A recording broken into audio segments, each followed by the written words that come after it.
أعوذ بالله من الشيطان الرجيم. بسم الله الرحمن الرحيم. فما لكم في المنافقين فئتين والله أركسهم بما كسبوا أتريدون أن تهدوا من أضل الله ومن يضلل الله فلن تجد له سبيلا ودوا لو تكفرون كما كفروا فتكونون سواء فلا تتخذوا منهم أولياء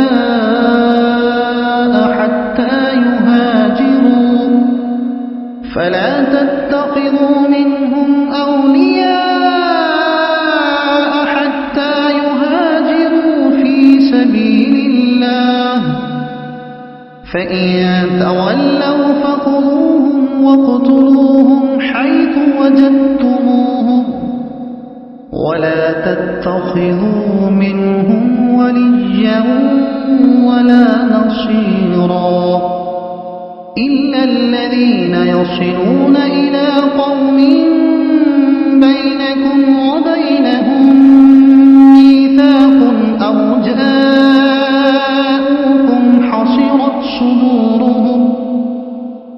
جاءوكم حصرت صدورهم أن يقاتلوكم أو يقاتلوا قومهم ولو شاء الله لسلطهم عليكم فلقاتلوكم فإن اعتزلوكم فلم يقاتلوكم وألقوا إليكم السلم فما جعل الله لكم عليهم سبيلا ستجدون آخرين يريدون أن يأمنوكم ويأمنوا قومهم كلما ردوا إلى الفتنة أركسوا فيها فإن لم يعتزلوكم ويلقوا إليكم السلم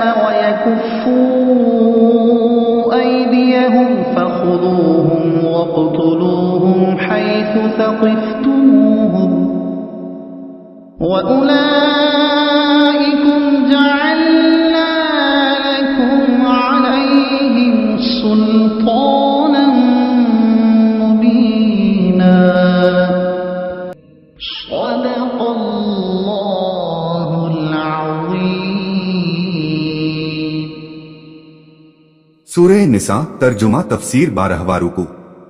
اللہ کے نام سے شروع جو بہت مہربان رحمت والا. تو تمہیں کیا ہوا کہ منافقوں کے بارے میں دو فریق پکش ہو گئے. منافقوں کی ایک جماعت سید عالم صلی اللہ علیہ وسلم کے ساتھ جہاد میں جانے سے رک گئی تھی. اس کے بارے میں صحابہ کے دو پکش ہو گئے. ایک پکش قتل پر زور دیتا تھا اور ایک ان کے قتل سے انکار کرتا تھا.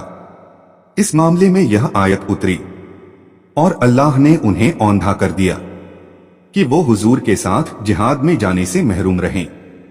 ان کے کوتکوں کی وجہ سے، ان کے کفر اور ارتداد اور مشرکوں کے ساتھ ملنے کے کارن تو چاہیے کہ مسلمان بھی ان کے کفر میں اختلاف نہ کریں.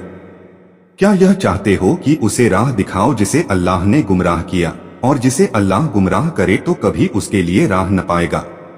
وہ تو چاہتے ہیں کہ کہیں تم بھی کافر ہو جاؤ جیسے وہ کافر ہوئے تو تم سب ایک سے ہو جاؤ، تو ان میں کسی کو اپنا دوست نہ بنا.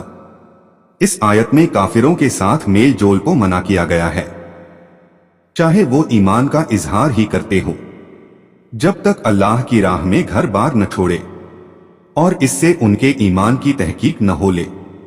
پھر اگر وہ منہ پھیریں ایمان اور ہجرت سے اور اپنی حالت پر قائم رہیں تو انہیں پکڑو اور جہاں پاؤ قتل کرو، اور ان میں کسی کو دوست نہ ٹھہراؤ نہ مددگار.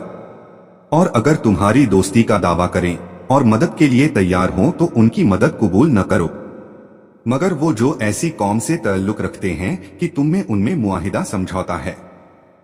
یہ چھوٹ قتل کی طرف راجع ہے. क्योंकि काफिरों और मुनाफिकीन के साथ मेल जोल किसी हाल में जायज नहीं, और एहद से वह एहद मुराद है कि उस कौम को और जो उस कौम से जा मिले उसको अमन है, जैसा कि सैयदे आलम सल्लल्लाहु अलैहि वसल्लम ने मक्के मुकर्रमा तशरीफ ले जाते वक्त हिलाल बिन उमैर असलमी से मामला किया था। या तुम्हारे पास यूं आए कि उनके दिलों में सकत न रही कि तुमसे लड़े, अपनी कौम के साथ होकर, या अपनी कौम से लड़े तुम्हारे साथ होकर, और अल्लाह चाहता तो जरूर उन्हें तुम पर काबू देता, तो वो बेशक तुमसे लड़ते, लेकिन अल्लाह ताला ने उनके दिलों में रोक डाल दिया और मुसलमानों को उनके शर से महफूज रखा। फिर अगर वो तुमसे किनारा करें और न लड़े और सुलह का पयाम डालें तो अल्लाह ने तुम्हें उन पर कोई राह न रखी कि तुम उनसे जंग करो। कुछ मुफस्सिरों का कौल है कि यह हुक्म आयत उक्तुलुल मुशरिकीना है, सो वजद तुमहुम यानी तो मुशरिकों को मारो जहां पाओ, सूरह तौबह आयत 5 से मनसूख हो गया। अब कुछ और तुम ऐसे पाओगे जो ये चाहते हैं कि तुमसे भी आमान में रहें और अपनी कौम से भी आमान में रहें। मदीना तैयबह में असद और गतफान कबीले के लोग दिखावे के लिए इस्लाम का कलिमा पढ़ते और अपने आप को मुसलमान जाहिर करते, और जब उनमें से कोई अपनी कौम से मिलता और वो लोग उनसे कहते कि तुम किस चीज पर ईमान लाए, तो वो लोग कहते कि बंदरों बिच्छुओं वगैरह पर। इस अंदाज से उनका मतलब यह था कि दोनों मुनाफिक थे।